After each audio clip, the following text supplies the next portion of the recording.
студиото со вас, Иван Кузмановски. Добро вечер ви и благодарам што сте со нас. Убедлива победа на Румен Радев на изборите во Бугарија. Освои повеќе од 100 пратеници во Бугарското собрание, според досега објавените информации.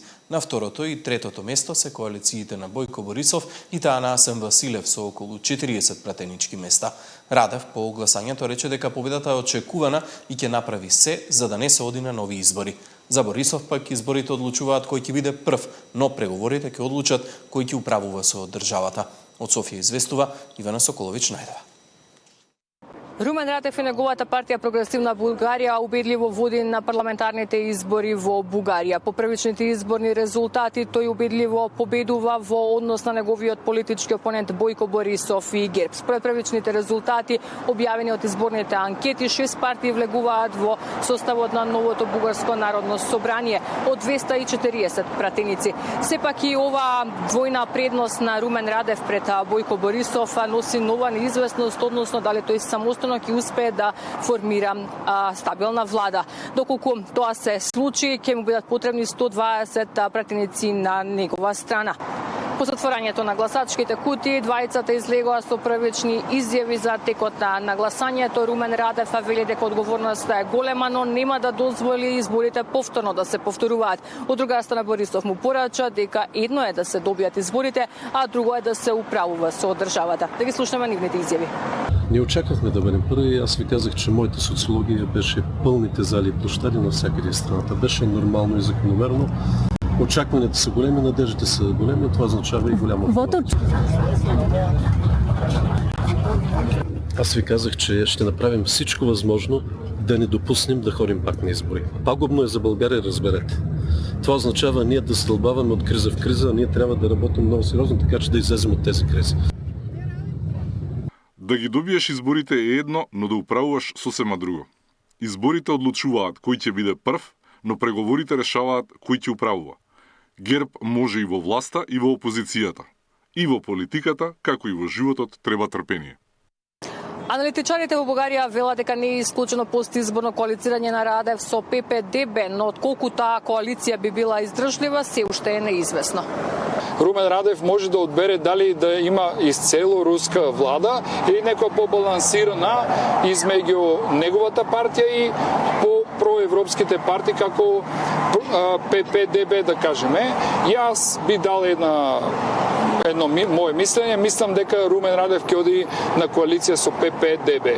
Колку е реално таквата коалиција да обстане со оглед на различните ставови кои што и идеологии кои што ги гаат двете партии? Збориме овде за олио и вода.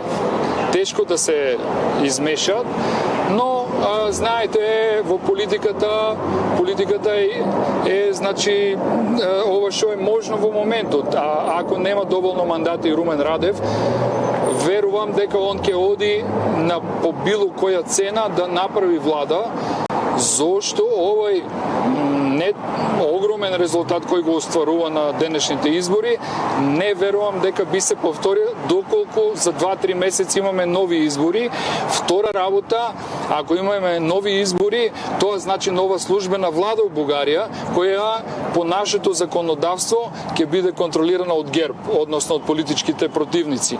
Така да мислам дека Румен Радев ќе оди по секоја цена за составјане и остварување на влада на Бугарија. Бугарските граѓани пак очекуваат стабилизирање на политичката неизвестност во земјата, овие избори да бидат успешни. Освен стабилизација на нивната состојба, очекуваат новиот премиер да воспостави добри односи со Скопје. Искрено се надявам да се формира едно стабилно правителство.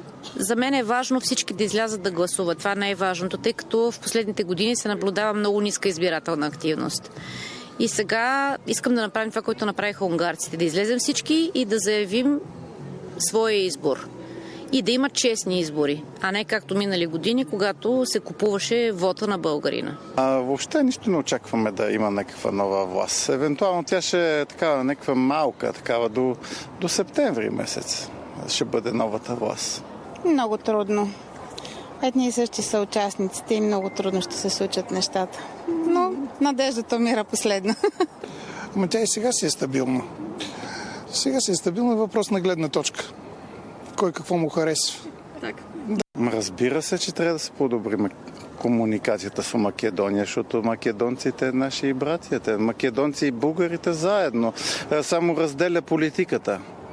Значи има политика, има проблем, няма политика, няма проблем, всички заедно. Има такава надежда да се подобрят нещата, вече зависи от много стратегически решения на политиците. О, да. Задължително. Ние сме хора родени в средата на миналия век.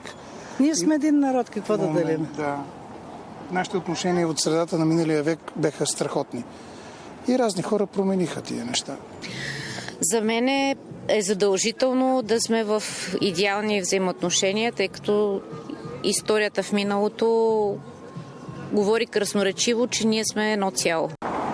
Ова беше 8ми обид на Бугарија да обезбеди стабилна политичка влада во последните 5 години. Од Софија Ивана Соколовиќ-Најдова и Јован Трајковски.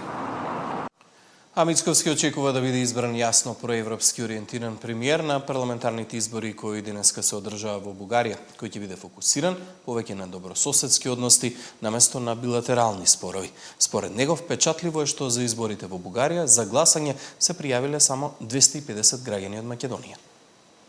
Можам да кажам дека сум благо разочаран поради нискиот одзив на македонските бугари, бидејќи само 250 македонски бугари се заинтересирани да учествуваат на овие избори, од оние според Радев и луѓето околу него повеќе од 200.000. Очекував излезеноста да биде малку поголема, но истовремено очекувам дека граѓаните во Бугарија, кои што гласаат во Бугарија, ќе изберат премиер, односно председател на владата, кој што ќе биде јасно проевропски ориентиран, добрососедски ориентиран и наместо билатералните прашања ќе се посвети на вистинските темелни европски вредности дефинирани од Аденауер, Шуман и Де Гаспери многу одамна и како земја членка во Европската унија ќе биде вистински промотор на копенхагенските критериуми, а не на билатерални спорови кои што треба сега да дадат одговор на прашања кои што се од средниот век.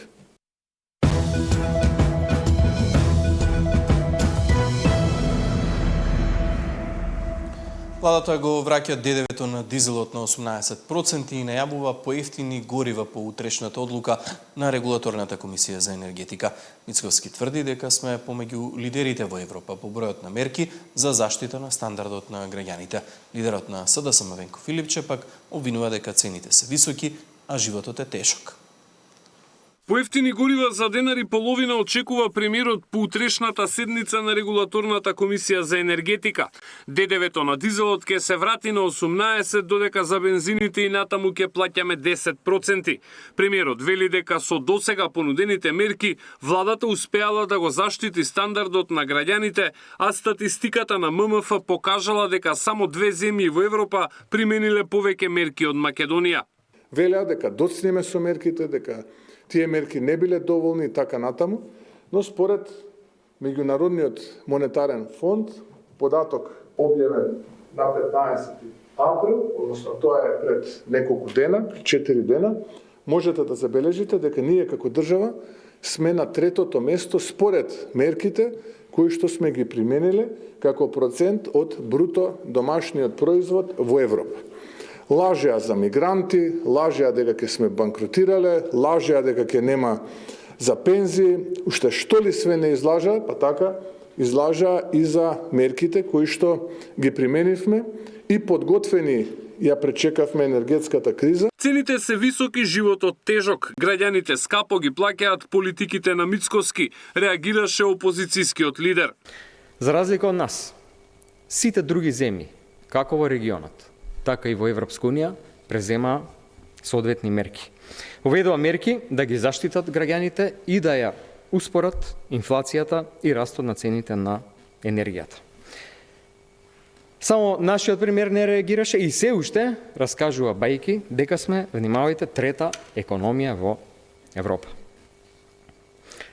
Дали граѓаните чувствуваат дека сме ние трета економија во Европа? Дали тоа го чувствуваат кога ќе влезат во продавница?